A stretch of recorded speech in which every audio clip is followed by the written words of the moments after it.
So, good morning and welcome everybody to this third webinar, which having on different aspects of renal replacement therapy. My name is Michael Ioannidis, and this webinar will take part in support from NorrDia. And it's today I have a very interesting topic for you, and it will be the sustainable dialysis in the ICU. And it's my real pleasure to introduce Dr. Bairbre McNicholas to you. She is a medical intensivist and nephrologist, currently practicing as a consultant intensivist and nephrologist at Galway University Hospital. She's a deputy chair of the Irish Critical Care Trials Group Executive and a senior lecturer at the University of Galway School of Medicine, and is very active in both clinical and translational research. Her work is funded by HRB and EU programs. So it's a pleasure to have her here presenting this important topic. So Bairbre, welcome. Let's go. Let's see. Just a quick note for all the listeners. Whenever you have questions, please put your questions into the Q&A part of the screen. You can see it next to the chat button. So Kieran and I will pick up your questions and present them to Bairbre as soon as we are ready with the talk, done with the talk. So I think we are ready to go. Bairbre? Well, good morning, Michael, and thank you again for the invitation to talk on this topic. I think it's a wonderful initiative to have this available both this morning and to other people, so we can really think about where dialysis is going. So have I moved forward? There we go, I'm moving forward. So these are disclosures and they're not relevant to anything in this talk. So this has been a really nice journey that NorrDia and the International Society of Critical Care Nephrology have started us on. With Dr. Emily C, we've asked, can we make dialysis safer by focusing on dialytrauma? And with Dr. Chris Kerwin, we asked, can we make dialysis more efficient and looking at dose adjustments? And then finally, the question I'm asking, or at least I feel like I've been tasked with, can we make dialysis more equitable? And we're talking about sustainability. And why should we be interested in sustainability? So I'm going to talk about why sustainability is important in nephrology. How do we measure factors related to sustainability? What are the impacts of our treatments for patients requiring renal support? What interventions can we do now? And what can we do to plan for the future? So I don't know if anybody remembers the first picture on the left here. This was the blockage of the Suez Canal in March 2021 by the ship Ever Given. And I think this had a major global economic consequence, even though the ship was only blocking the canal for 6 days. And there was a lot of, I think it really pinpointed how delicate our global infrastructure and systems are, both to climate change, but also to geopolitical change. And I think it seems to be Ever Given as having Ever Given problems as we've moved forward in the future. And I think when, as doctors, we have an obligation to the patient in front of us, but we also have an obligation to the patients of the future to provide a sustainable therapy. And I think this is really, really relevant for nephrology. And why is that? So this is a map from the Global Kidney Health Atlas. And this is telling us where chronic kidney disease is going to be more and more apparent. And this is showing two things. One, it's telling us that young people are getting chronic kidney disease. And if you have chronic kidney disease, that's one of the biggest risk factors for acute kidney injury. So it mightn't be a problem now, but it'll certainly be a problem for critical care physicians in the future, because if you have CKD as a young person, you really are at higher risk of having problems into the future. And if you have patients in front of you and you don't have the wherewithal to treat these, or it's going to be, it's going to be a huge resource issue. If we don't plan for it now, it's going to cause a lot of heartache in the future. And you can see that these are areas where, you know, the GMP of that country is already borderline. And having something like CRRT, which has traditionally been something we've had available in higher income countries, it's not as available in lower income countries, and it really brings into question the equitability of this treatment. So I think this is really important work, and I think it's something that, you know, we in critical care don't tend to have to look at a lot of public health or epidemiological research, but I think, you know, it's an opportunity in these types of webinars to look at it and see that this is coming down the line and we need to be aware of it. Our nephrology colleagues who do dialysis and chronic kidney disease have been doing a huge amount of work, and I really would recommend reading this paper by Kate Barclough in Nature Reviews Nephrology, and it's a really, really good and really nicely written paper. But it's telling us, you know, why is it that, you know, this big strip of land across the world has really got a big increase in chronic kidney disease. There are new types of kidney diseases coming into force. So you've got in Central America, the most, and then certainly in El Salvador, the most common reason for young men to be dying, actually the third most common reason, is end-stage renal disease. And this is, you know, I think not well understood. But it's thought to be related to climate change. It's thought to be related to extreme weather that people are working in and alterations in their diet, and possibly toxins in the ground that they're working in. But we know that with change in climate, that there's been both changes in how infectious disease patterns are coming through, increase in diarrheal illnesses, increase in rodent-borne diseases, and as a result, this is increasing the number of people who both, you know, maybe get acute kidney injury but mightn't need dialysis, but certainly have increased CKD. There's also, as a result of this, disruption to kidney care delivery. So all of these can have direct, indirect, and long-term effects in how sustainable the treatments we have available, both here in, you know, I'm here in the west of Ireland, but across the world. And it's important that we're aware of that. And in this paper, they talk about having a triple bottom line, so that this isn't just about, you know, equitability and environment. It's about, you know, all of these need to meet in the middle. It needs to have social and financial thought process put into how we deliver care. And if we're delivering care anywhere in the world, it should have environmental sustainability brought into it. It needs to consider quality and efficiency, equity, safety, patient experience, and timeliness. So we are at a juncture where we've got a really, really good therapy. And if we want to sustain this, these are the factors that we need to consider when we're designing our processes for the future, so that, you know, if we have another Ever Given blocking up some port, that we know how to manage it, and that we can still continue to deliver very good CRRT care within the constraints of these. So one of the things that I think when people hear sustainability is that it's quite a technical subject. When you're reading these papers, you see things like ETCO2. Now, as nephrologists and intensivists, we only love measuring things. So this is kind of another area to become quite expert. It's up there with knowing how sodium management works. But I think, you know, it's also good to be aware of what you don't know about this area and the limits of it, because if it's applied inappropriately, you'll find yourself, you know, maybe making not correct judgments or assessments of how these things should be applied. So what are life cycle assessments? So this is an engineering and environmental science method to look at raw material extraction, manufacturing, transport, energy use, and waste disposal. So it's used to see, well, where in the process can you improve things? Where can things be more efficient? When the end user has no clue about the life cycle assessment and really isn't obliged to think about where is this coming, how much is this costing, what are the implications for future resource implementation if I bring this in, you're going to get overuse, because there's no onus on you to do things better. And I think we've, in medicine, had this overuse driven because we're not that particularly good. And we're certainly not taught a lot about life cycle assessments when we're bringing in kind of a new protocol or a new regime. This results in disposable instruments being kind of the point of care, which may be correct or may be incorrect in the situation where, you know, the reuse of instruments might be at a higher expense if they get broken all the time. But it's certainly, there is a trend that there's been over-testing, over-treatment, and energy-intensive infrastructure brought in without a lot of thought. Now, on the back of that, we've had things like carbon footprinting, which has been, you know, proposed as the means of measuring it.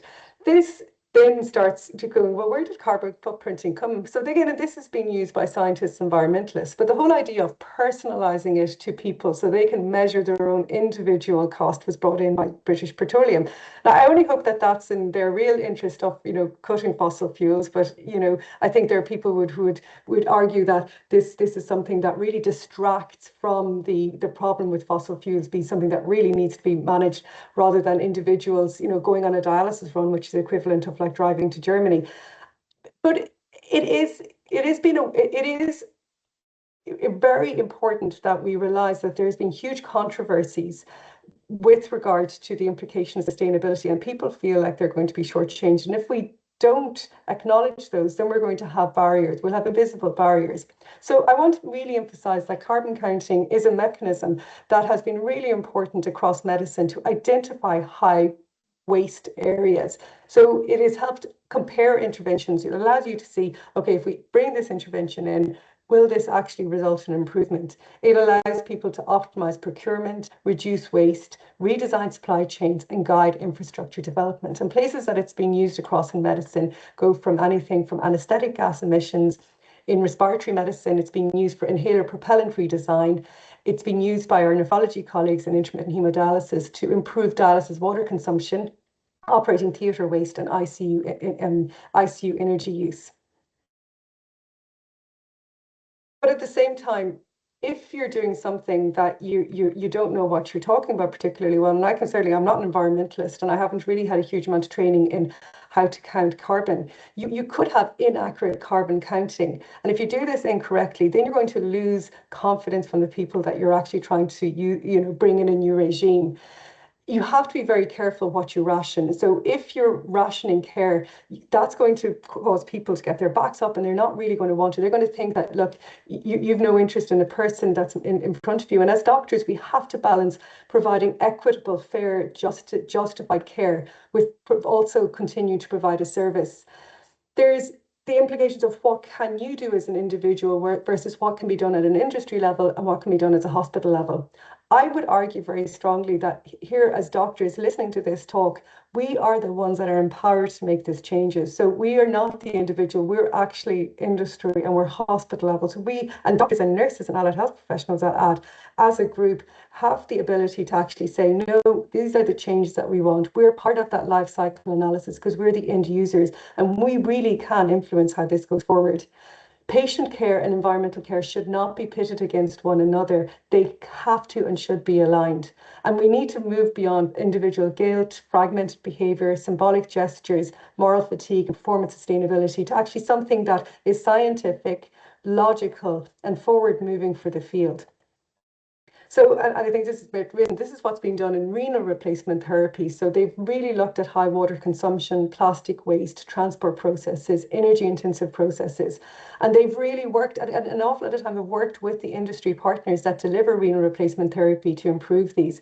And I think it's this working hand in hand with our colleagues who've delivered very safe dialysis across the world from something that was only given if you could only get renal replacement therapy if you went through a board of people who decided you were worthy of it, to something that was ubiquitously available. This has been a good thing, and I think we need to continue doing it. So we need to not just induce guilt about carbon and sustainability. We need to see it as a mechanism to redesign our systems, to continue to really apply and give this to the people who need it most.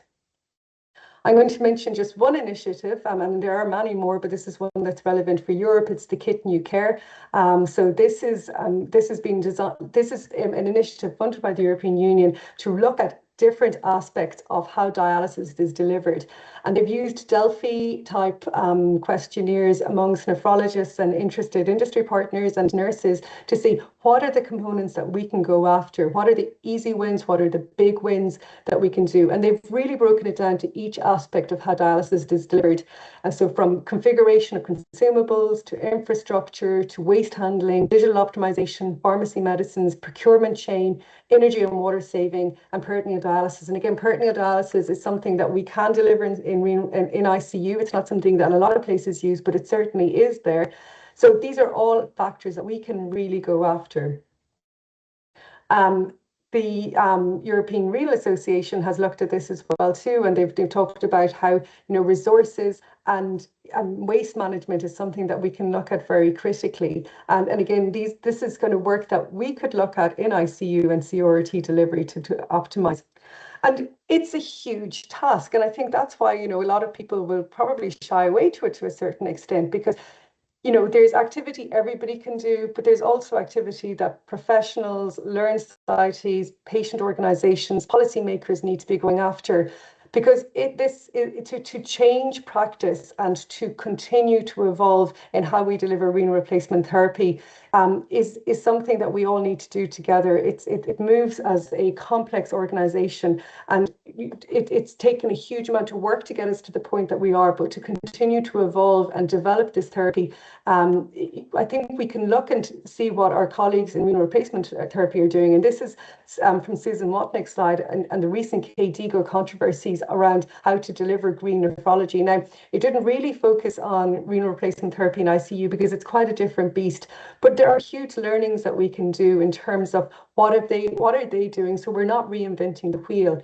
And they again have focused on water management, energy efficiency, sustainable procurement, but also things that as doctors, it's very difficult for us to change policy if we don't start and look at the processes and seeing what are the resources that are available to do this, to integrate quality, to insist on investment, to look for grants that can actually help you do pilot studies, and then look at, if those pilot studies work, to bring them across to other sites and implement them into practice. So that's enough about what our nephrology colleagues are doing, because we branched off about 1977 when somebody put a femoral catheter into the femoral artery and realized that we can do hemofiltration.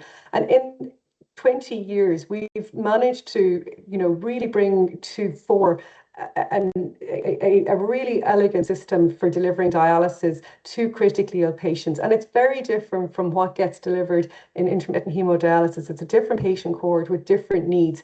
And when we want to develop sustainability, I think we can learn a lot from our nephrology colleagues, but there is an awful lot of things that we need to look at critically ourselves. So what we do is quite simple. We take blood from the body. We take 6 to 12 liters in an hour, and we have to get it through this filter. Getting that, the process, we have it at the moment in a safe, reproducible fashion where it does exactly what it's supposed to do without clotting off, without introducing air bubbles, without taking too much fluid off, is an extraordinary achievement. And we want to really always remember that what we have is safe and it does what it's supposed to do. And it's really, really good. But can we improve the process to make it more equitable and more sustainable? So this is a life cycle analysis that was done by the Baxter company, again with the Sustainable Health Network, which is a really, really powerful resource. And again, something that's available to us to look at in terms of case studies. So they looked at what are the inputs for delivering renal replacement therapy. And you can see it's material, energy, water, packaging, hazardous material, emissions gas, and they just broke every aspect down. And what they found was that the production of the machine has a certain, over a 72-hour treatment, has a certain kilograms of carbon dioxide equivalents. And again, these are fairly technical, so it's important when they're done correctly, but this appears to be done correctly. And it tells us what we probably know already, but is that it's the production of the CRRT fluid bag is where the actual money is with regard to carbon dioxide. Now, the filters have traditionally been seen as something that we need to maintain for as long as possible because they're the most expensive part. So balancing keeping the filter alive with fluids, which produce a lot of carbon dioxide, is something that I think we need to look at very critically, because if the filter goes down, it can be a danger to the patient. It can be a problem with the dose of dialysis that's delivered. But if we're using excessive and unnecessary volumes of fluid to deliver dialysis, then that's ultimately going to cost your hospital. And you may not be able to provide the amount of dialysis that you actually want to because of resource constraints. So when I looked at this, and I wanted to kind of focus in on, well, look, let's be practical and see, well, what can one do at an individual level, and what's there for us. So I think the things that, you know, are easy wins and pretty straightforward would be personalizing renal replacement therapy dosing, anticoagulation optimization, downtime reduction, liberation of protocols, and avoid futile escalation. So they're easy kind of wins, and they're just worth discussing about. And I'm going to talk about, you know, what's in the literature on this. Now, not a lot, because these haven't been really well studied. We have, and again, I'm going to refocus on kind of anecdotal type work, but this is a case study from the Sustainable Health Network, and it again focused in on dialysis nurses and their experiencing with trying to deliver sustainable health. So it delivered an anonymous questionnaire to staff about how they felt about delivering sustainable healthcare. They audited people on things that they said, okay, look, this could be done more sustainably. And then with that, they also fed back their results to the patients and to the nurses about how do we deliver healthcare more often. Now, it was one unit, it delivers an awful lot of dialysis, and it uses multiple different dialysis machines. And they looked at the different machine setups. And what they found was, like, it was random, small activities that could have been done a little bit better, that could really deliver a lot of wins. So staff training, so education about healthcare waste management. And they got feedback that, you know, the machines or the bins for certain, you know, disposables weren't easily available. And if they were more accessible, they were more likely to be used. Things like online priming. So some of the devices, and I'm going to go back here to see that some of the devices had online priming, some of them didn't. But then everybody set up for online priming, despite it being there or not, which was a huge waste of resources because it wasn't necessary. So they promoted online priming and reinfusion, and they improved dialysis imaging practices. And they're all small things, but if this is done every day correctly, and people are trained and it's become second nature, then it's an easy win. Waste management was something that was really highlighted, and they installed dedicated bins for paper and plastic in each dialysis room, and they developed visual posters to support correct waste segregation. But not just that, they audited and monitored in a supportive manner, so that this was seen as something that could be done together for better dialysis and better delivery. And people, you know, when they're empowered to do it, and it's not kind of a draconian, if you do this, you're going to be given 50 extra shifts at night in the dialysis unit, that, you know, it actually is something that I think makes you feel good about your work, and that is something that, you know, is sustainable to be done in the future. So one of the things that we have in CRRT is how much dose do we deliver. We have a balance between maintaining filter life and the amount of fluid that we use. This, I think, is where we need more research. So on one hand, we have in Japan, where there are constraints economically on the amount of volume of fluid that's available, and this was looked at in this study where they compared a Japanese cohort who have traditionally low intensity renal replacement therapy, and they compared it to the best kidney study database, and they found there's actually the patients in Japan were getting a delivery dose of 14 mils per kilogram per hour compared to the rest of the world, which generally gets about 20 mils per kilogram per hour. And there was no major difference in mortality hospital outcomes between the cohorts. This hasn't been replicated in other studies. So this was another group from Japan, and actually found that the lower that you went, that there seems to be a bottom line where if you have a very low dose, where those who were getting 13 mils per kilogram per hour had an increased mortality. And that tells us that this is an area that I think we as intensivists and nephrologists need to study a bit better, so that if we want to give certainty that, look, delivering lower dialysis may be in the interest in a certain cohort of patients, and it will also be sustainable, that's the right thing to do. But however, if we say, oh, everybody should get 13 mils per kilogram per hour, without questioning it, I think scientifically we're going to be doing a disservice. But this idea that, you know, you're going to be on one type of, you know, renal replacement therapy, that we don't question it along the journey of your acute kidney injury and your recovery phase, that everybody gets the same regardless, I think goes against what we already know and what's coming through in other areas, let's say ARDS, where we know that people have hypo and hyperinflammatory phenotypes, that they're likely to have different responses both to mechanical ventilation strategies and therapies. It's very likely that if we looked at what we're doing in renal replacement therapy, one size fits all is probably not in their interest. and that we really need to start looking at improving the way that we design studies to figure out how we should personalize this, so that if people do need a higher dose, they get it when they need it, and when they don't need it, that we're able to reduce it accordingly. But again, those studies haven't been done, and what we do know is that there are good studies saying that the adequate dialysis should be delivered. And how do we go about actually instituting that correctly? So this, again, is, doing what we should be doing well. And doing that well usually generally means delivering sustainable and equitable health. So this group from Colorado did a quality improvement initiative where they analysed, what are we actually delivering, and how is this affecting patients? So they analysed all of their renal replacement therapy dosing on their EMR over a year, and they found that only a third of patients actually got what they were supposed to be getting. That 20% of the patients were getting below 20 mils per kilogram per hour, and about half were getting above what they should have been getting. And they went and looked at why was this happening. So I'm actually going to go through why they're happening, of the slides in the wrong order. So they identified barriers. So because this is a quality initiative, it was less about, generating evidence. It was more about, well, why is the evidence not being applied? And this is really a lot of the crux of how we deliver medicine. So it was difficulty determining the delivery dose. The way the EMR was set up was that the cumulative dose the patient got isn't really well captured. And if it is, it's not something that's being interpreted well by either the doctors or the nurses delivering the therapy.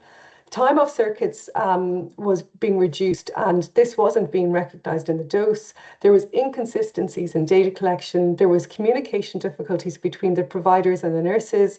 There was lack of dosing information in the notes, and there was lack of dosing guidance in the order set. So people weren't really clued into the importance of dose and how this gets affected by downtime, either being overdosed or being underdosed.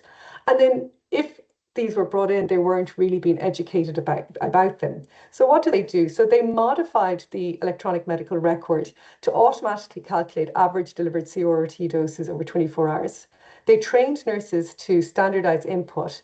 They created and distributed a provider protocol document that really brought in the education around dosing and the importance of downtime and how to optimize these. They modified the procedure note to include calculated average doses and also the order set. And they also fed this back. So they said, look, we listened. This is what we've done. They had more than 600 nurses to train to do this. So this was a huge, huge undertaking. But they found, and this is my slides are a little bit back to front, but they found that the number of people getting overtreated dropped off and the number of people getting undertreated. So people were getting the treatments on time and what they should be getting. And I think that empowered people to say that, look, we're giving you the information and we're feeding this back to you. Now, it wasn't powered for mortality, but they did find a mortality difference, indicating that this is the safe thing to do. At least these more people didn't end up worse for it. And it would be about right that if we can deliver care well, where people are clued into what they're doing and it's fed back that that they're doing a procedure right, there'll be more engagement. And I think that brings on to the next section of well, how can we improve how we're doing on dialysis? And there certainly are improvements in digital systems, because again, this is our dialysis circuits are wired up really nicely to improve how we dose predict. There's also the opportunity for AI prediction to look at who needs dialysis, who's likely to not need this therapy at all. Quality dashboards for how many filters are being clotted, how much is being lost, how much fluid is being used, how we're setting up our dialysis, and downtime monitoring. And all I think that paper neatly shows that if you do implement something like that, it does help a huge amount. And I think we know another way of kind of preserving the filter and improving how we dialyze patients is improving anticoagulation. So we know that this, if done correctly, reduces circuit changes, reduces consumables, reduces nursing workload, and reduces waste. And this comes across in all the studies, which is that material costs are reduced. And this work from Melbourne, and I think Emily C was involved with this work as well too, looked at the effect of implementing improved kind of dialysis management, particularly around improved anticoagulation, and how this affected carbon emissions. So it was a retrospective observational study of 2 tertiary ICUs in Melbourne from 2017 to 2024, and they looked at more than 70,000 hours of CRRT in 2,500 patients. They found that, the median renal replacement therapy emissions per day were about 19.3 kilograms of carbon dioxide. And again, I think people will be able to give you kind of maps of how far you go on a train for that. But they were able to, and I think I think we need to not do that. I think it's very important not to personalize it, but I think it gives us the opportunity to look at, well, where are these costs coming from and what can we do to improve that? So they found that membrane tubing sets, fluid bag, and auto effluent systems were the most important contributors to carbon dioxide. But what they also found that sustainability improved over time, that carbon dioxide emissions had actually fallen from 2017, where they're 25, down to 19. And these were improvements that coincided with using lower blood flow rates, lower effluent doses, longer filter, and they introduced citrate anticoagulation. So it goes to show that we actually can implement these changes. And also, what's also important is that measuring these changes to identify improvement of practices is super, super important, because then you actually have evidence to show that, look, this works, it's worth doing it, and we can still provide really, really good care. So I think that's the importance of, clinical decision supports will tell us, and work in this area will actually help us identify who needs to go on, who's likely to get better, who should we be taking fluid off, how can we optimize it so that we get patients off dialysis faster, that we're not perpetuating their renal injury, and that we can make augmented decisions. So I think ICU is a really good place for data creation. I think we can definitely optimize, one, how we use the data, and two, plan future studies that don't cost a fortune to get to simple answers, which is, can we improve the flow of what we're doing? And that brings me on to my next point, which is around infrastructure procurement and how we need to look at that very critically. And particularly, I'm kind of moving on to a situation that, look, your fluids are running out, or, we have a climate crisis or a global crisis, and you have no options. How do you maintain sustainability in this? And how can we practice frugal nephrology? And I think frugal nephrology while still providing really good care. So we know that overeating, excesses is probably not good for you. Undereating is probably not good for you, but somewhere in the middle often is the best place to be. And this is kind of an opportunity to look at what people have done and whether these are practices that we can work with our colleagues in industry to really ramp up. So one thing is COVID was an unfortunate opportunity to look at supply chains. And these are just two, but there's probably many other examples where nephrology units had to make their own dialysate. And that tells us two things, is that, look, people can do things when they need to.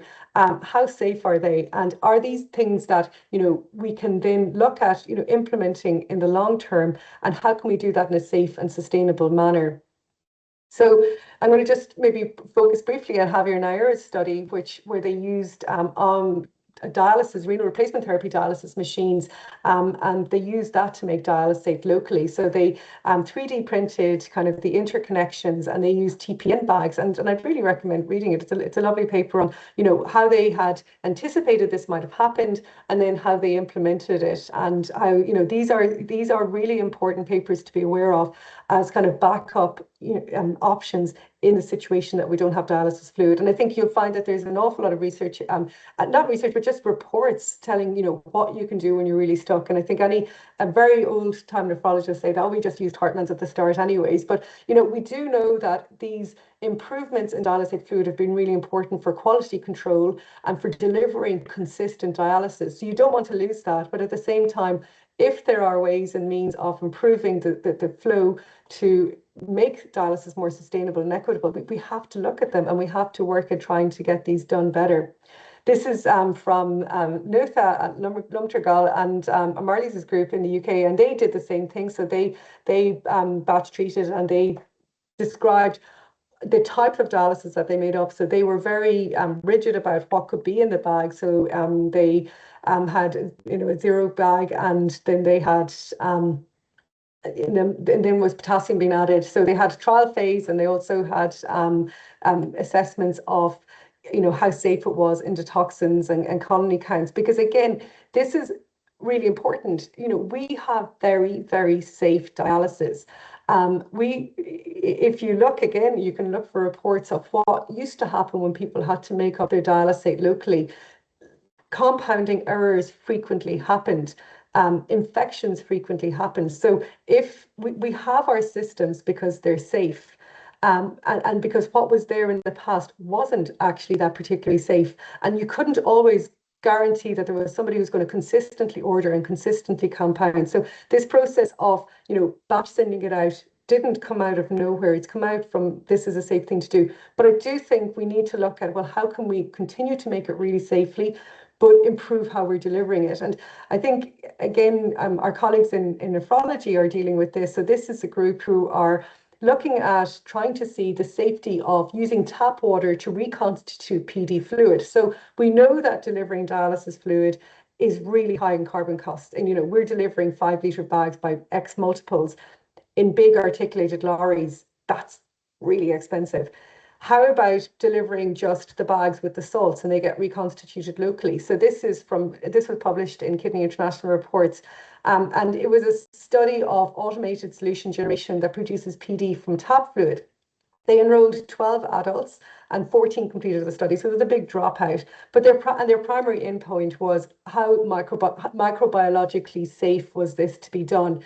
And their endpoint was that it actually was generally microbiologically safe. There was 3 adverse events. There was culture negative peritonitis, bacterial peritonitis, and AFib, which probably completely unrelated to the therapy. But it does tell you that these patients generally are quite sick. And it's addressing a really important practical barrier to home peritoneal dialysis, which is ordering and delivering and storing of large volumes of fluid. And I can tell you, those are barriers to renal replacement therapy delivery in many ICUs. So I think there's quite a number of ICUs in Ireland that don't want to take on citrate because of the actual barrier of where we're going to put the fluids. So I think, look, this is addressing a question that I think we can definitely improve on, and I think we need to work with our colleagues in industry to optimize. I'm asking for help here.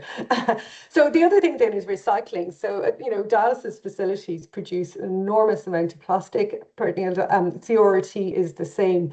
And one, at a provider level, we can definitely choose to do this a little bit better. And I think our nursing colleagues are amazing for doing this. And they really can get very regimented about where things go, packaging up the plastics and the papers. And that's something that I think, is important, because, if we can look at ways and means of doing this, we should. But at the same time, what you don't want is that, people reduce plastic and you're getting infiltration with your consumables falling apart or are not storing as appropriately. So again, these things need to be studied really carefully before we bring in changes and understood the implications of it. But again, if we don't ask as doctors and providers and deliverers of CRRT, this won't happen. And which is why we need to become part of the life cycle analysis and say, where does this come for patients? So innovation rarely ends, and I think if anybody is anyway linked to software engineering, you probably heard of Moore's law, that everybody said every year that this was going to stop happening, and we're hearing another innovation. So constraints are the catalysts to breakthrough, and I think we need to look at what are the catalysts that what are the sparks that are there in terms of delivering dialysis into the future. So I think that we've engineered CRRT to really a very safe, very, very effective treatment. But there are continued innovations that we can do, and we should be continuing to ask for. So ready, steady, go. So dialysis could have gone down 2 routes. It could have gone down delivery of sorbents, or it could go down fluid. And in the way that intermittent hemodialysis is delivered, it is extremely water heavy. And actually CRRT is it's very efficient, I think, from a physical perspective. All the dialysis that we have and we take from the patient is super saturated. It's the opposite intermittent hemo. And the sorbent technology that has been developed has been there since the 1970s, but because intermittent hemo was just very effective and was really pushed by nephrology, it's just been easier to deliver because water was a little bit easier to get. This really didn't develop, but it was really important for people who lived in, let's say, Australia, where water quality and water availability is not always guaranteed. And you can see that there was 1,500 people back in the 1970s who were undergoing this treatment. it fell by the wayside, and which is unfortunate, because the engineering of these devices is extraordinary. But it's nice to see that it is probably going to come back. And I find this paper, first in human trial of Neo Kidney Portable, is interesting, because it had been used on about 1,500 patients before. So the veracity of that statement is questionable, but it is important that this is being built up again, and the experimental thoughts around it and sorbent technology, I think, is beyond the scope of this talk, but it again will involve a huge amount of engineering input and ingenuity. But if water is going to be scarcer as a resource, then we will actually have to probably look into this. And but whether this is something that's going to be a problem now or the future, who knows? But again, understanding what's being done by engineers and working with them, I think, is super important, because it's an innovative design and it's good to have it.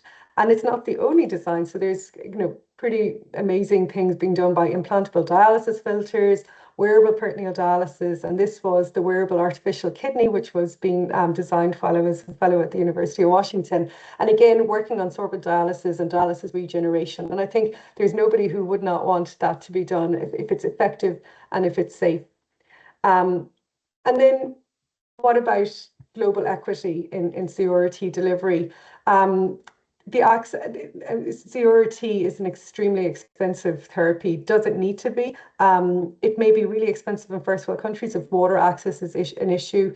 There's electricity dependence and low resource innovations. What's happening in that thing? So I think there's a huge amount of work being done in this area, because again, from the original slide that I showed, renal replacement therapy requirements are going to be really, really high in low and middle income countries. And Ellen Medical is a company that is trying to develop really cheap ways of and innovative ways of delivering dialysis. And the managing director said dialysis is a safe and effective treatment for kidney failure.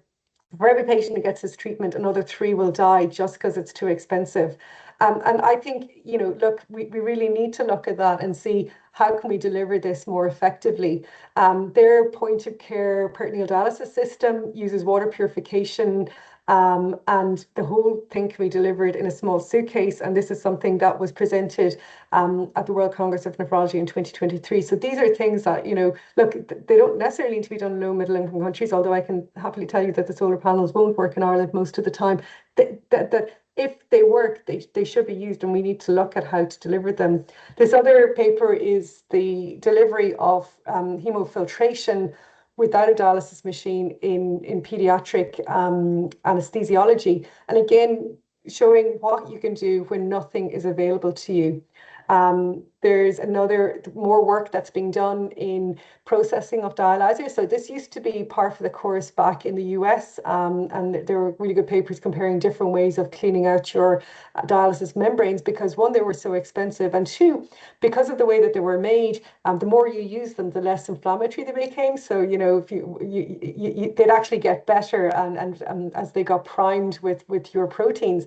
So this obviously fell out of fashion when dialyzer membranes became more accessible, cheaper to make, not that they came, and probably cheaper to buy, but they still are prohibitively expensive in a lot of countries. And there is work being done to try and see about reusing them and how safe it is.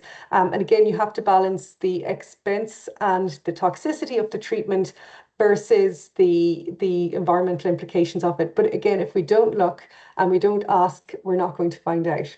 So this is my last slide, you'll be happy to hear. And it comes from, this, I don't know if any of you have read the Lorax or seen the film, but we have to care. And I think we've got this bean, and it's a kidney bean or a bean for making a tree that we do and can deliver sustainable care.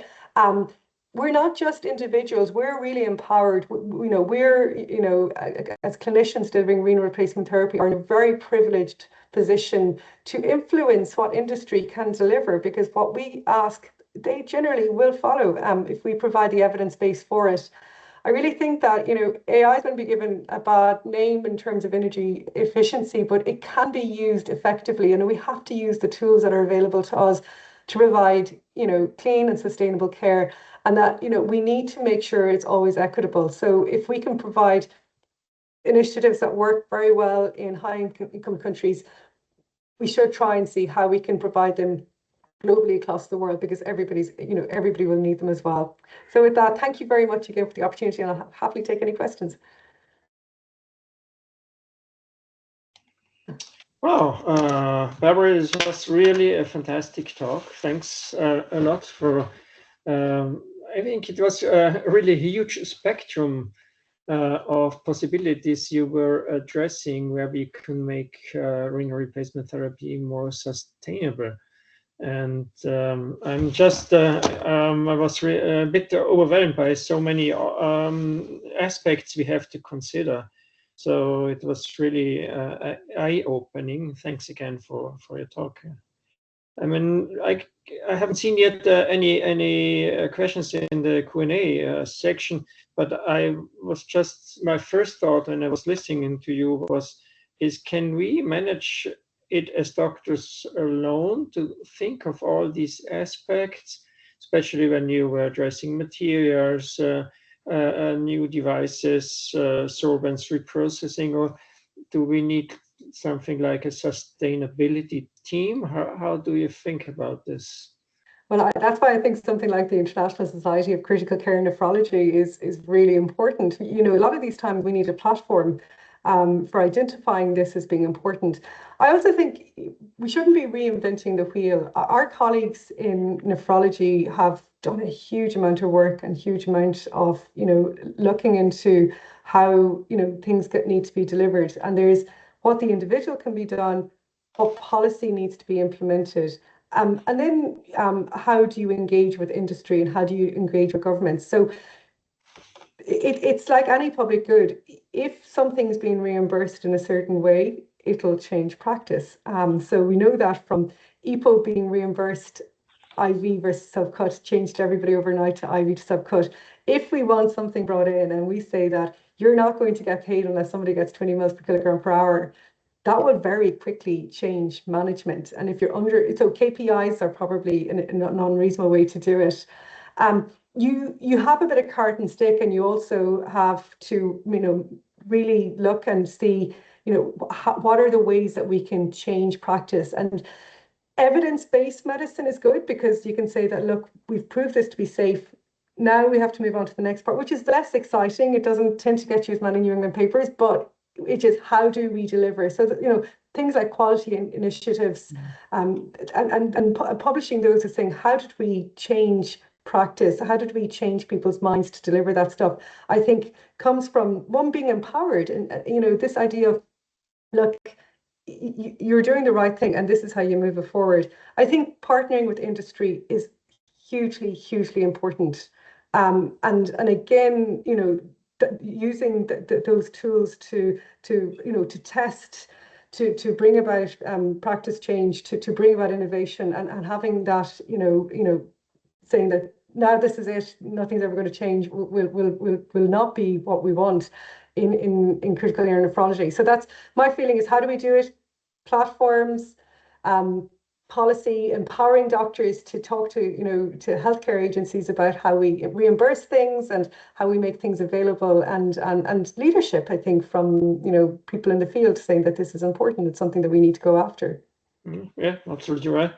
I mean, I see Mark Romano is having a question. Let me start before we go to that. What do you think, because it fits to the question, what are the low-hanging fruits you would say everybody can approach it quite easily at the beginning?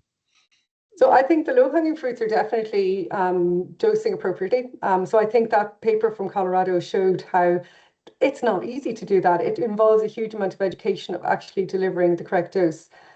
That, I think, is the first thing. And I don't think we should be just going for all low-hanging fruits. I actually think we should be going for the jugular, which is we need to look at how dialysate fluid is being delivered. And I think we need to be asking, can we get a reconstituted fluid locally? Because you would reduce the amount of liquid that has been transferred across the world.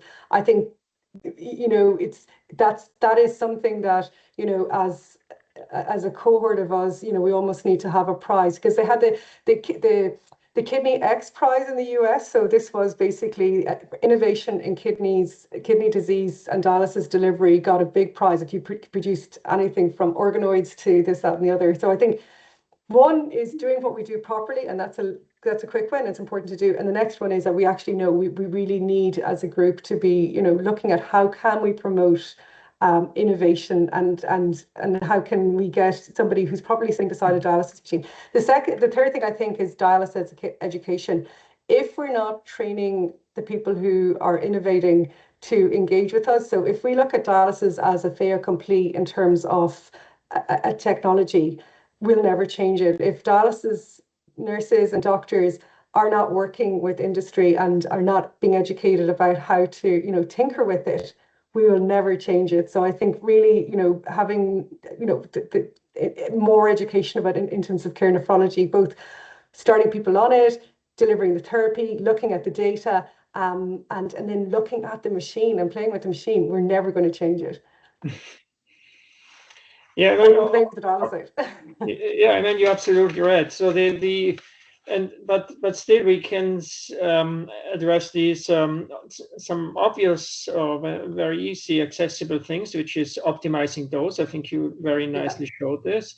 There was a question in the chat where what do you think about the current trials addressing if lower doses are still sufficient? I mean, you obviously could show that by optimizing equality aspects of RRT, you can completely avoid overdosing. But what's about, do you think there's a place of lowering the doses, which has affect the sustainability?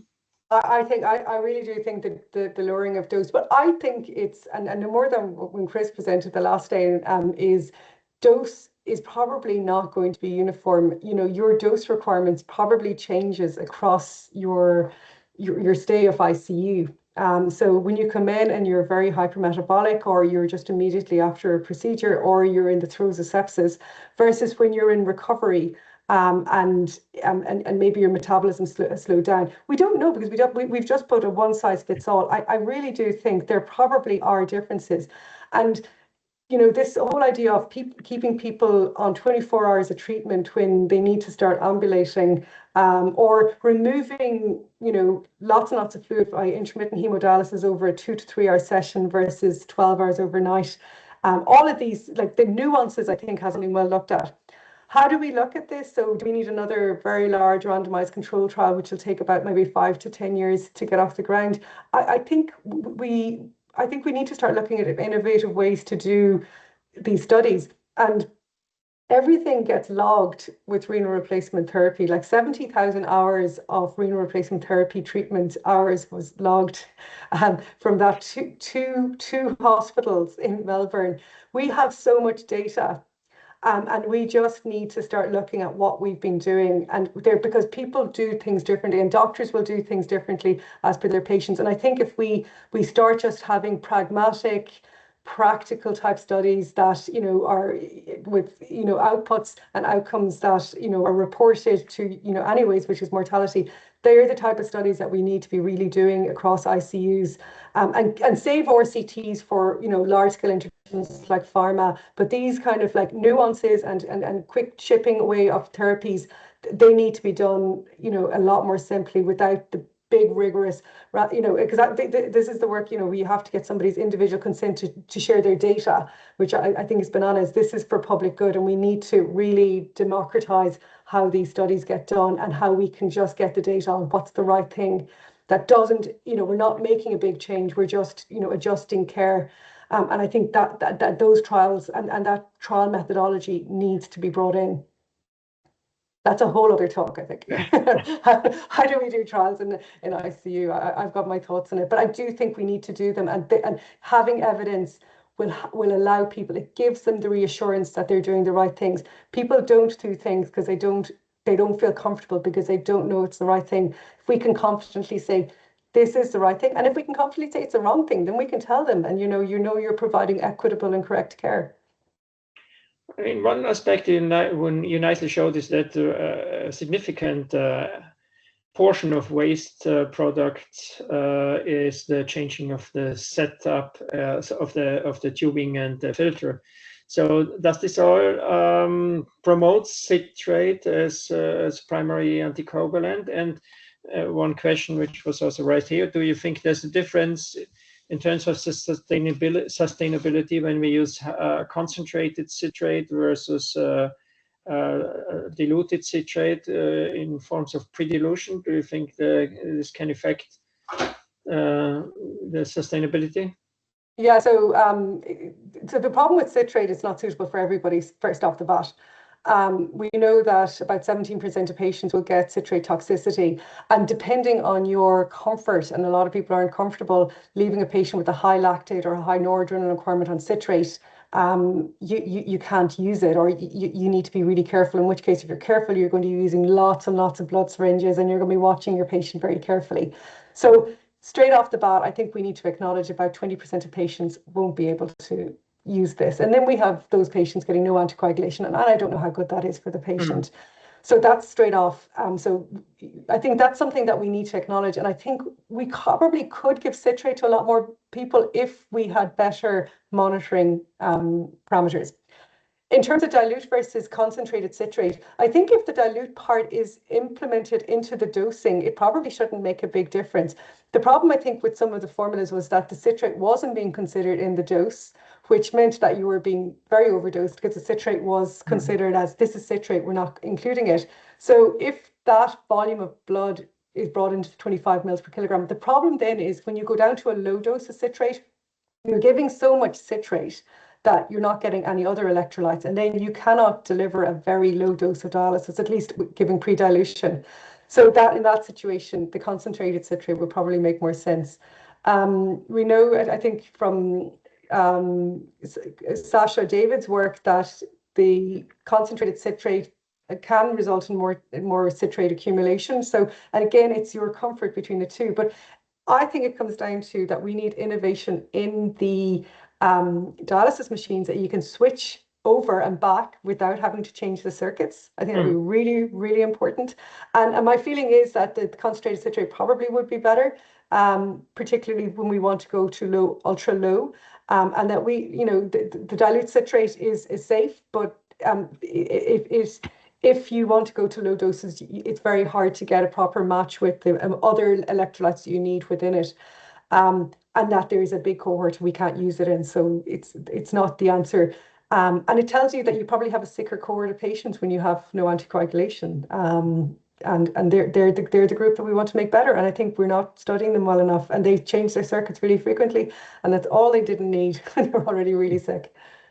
But not changing the circuits very frequently is definitely one of the goals we have. And and the goal is not delivering unnecessary renal replacement therapy. So the weaning aspect, do you think that, don't you think that by being more stricter with our criteria for weaning from RRT could help? Yeah, I think that's also really important. And it comes down to, you know, institutionally, some places want to get as much use out of the filter as humanly possible, which it needs to be acknowledged that some places like we can get 96 hours of it, and you're like, going, no, you really shouldn't be doing that. that's well coded, and I don't think it's doing much. So there's that aspect, and then there's a second aspect of, not only is it not good for the patient, but it's not, you know, we're also not just clearing, we're removing fluid.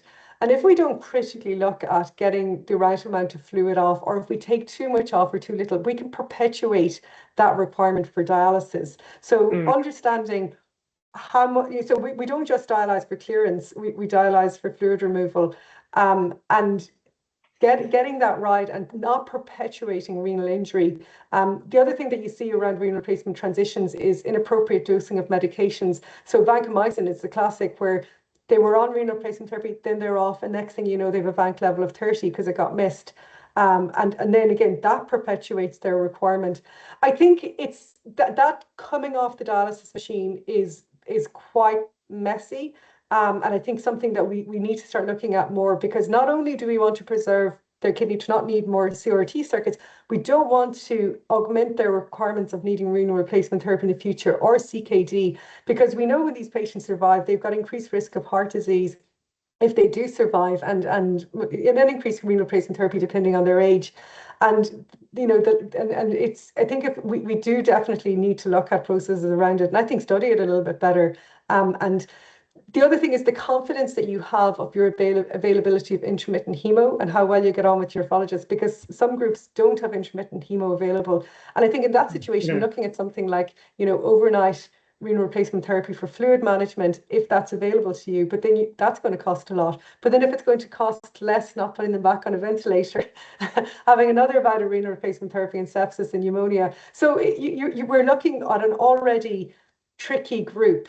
They're the ones that have survived long enough that we're thinking of taking them off. So your endpoints are going to be very different. So it's kind of like the weaning from mechanical ventilation, I think, is an awful lot more straightforward. The tube is out, the tube isn't.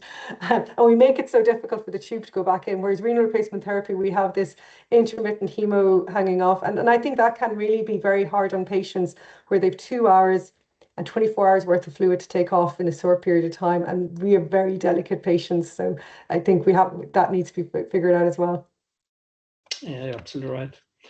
So I think we are approaching the hour. So let me see if there's still a last burning question. Yeah, there was the idea maybe if we can use sets longer, if we can prove that there is no risk of increased risk in infection, if this would an approach we also should consider. Yeah, and I guess one of the issues also very often this 72 hours limit, which is provided by companies. I don't know where there is our area of improvement here. Well, I guess it depends on the type of dialysis you're delivering, whether it's hemodialysis versus hemofiltration. I guess if you've got 72 to 96 hours of hemofiltration, you're probably going to have a certain amount of clogging. Whereas for hemodialysis, it's probably less of an issue. So, and again, why you would have infection. I can't imagine somebody coming off an ECMO circuit after 72 hours. You're probably going to have to change it to a certain extent. But I don't know, and I don't think we've looked at it. And I think there's a flow through it. There's a constant flow. It's got everything there to stop infection. But I guess it's something that these are practices that we need to look at critically and then provide evidence for, and implement them. And by saying we looked at this, we didn't look at that, we found that, and until we do that, we're just we're guessing, I guess. Okay, yeah, I think there will be still many aspects to address, but I think in the sake of time and since we have run over the hour, I think we will stop here. Where it was really a pleasure to experience your presentation and all these manifold aspects you really have to consider. I was really impressed. I didn't know. I think it was really a good experience. Thank you very much. To hear your talk. So thank you for being here, and thanks a lot to the audience and for the questions which have been put forward. We'll hope to see you again soon. I wish you a very good day. Goodbye.